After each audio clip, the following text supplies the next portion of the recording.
Overseas tonight, and our Martha Raddatz has just touched down in Iraq. In Baghdad, 3 separate car bombs spreading terror and taking lives. ISIS tonight claiming responsibility. And here are the images. Stunned people on the streets. As we learned, members of several bridal parties were among the victims.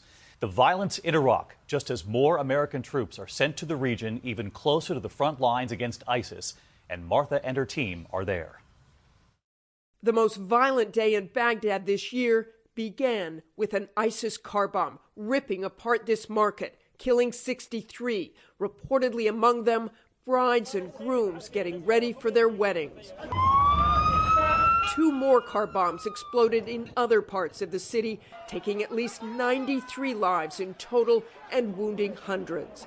And as the danger increases here, more American troops are heading into harm's way. About 200 additional Americans are soon to be deployed as advisors to the Iraqi army.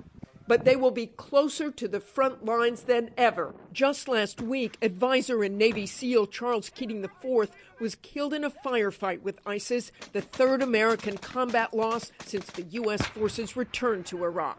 Despite the recent violence, the U.S. says the Iraqi military has retaken momentum from ISIS. As the enemy loses more and more terrain, they resort to some of these desperate acts. And Martha Raddatz reporting in now from Baghdad. And as you reported there, Martha, more American troops are now headed into harm's way in the fight against ISIS there. So is ISIS losing ground and getting more desperate? David, ISIS has lost significant amounts of territory, but they still hold Iraq's 2nd largest city, Mosul, and there's very little chance the Iraqis and Americans can take it back by the end of this year. So that will be on the shoulders of our next president. David?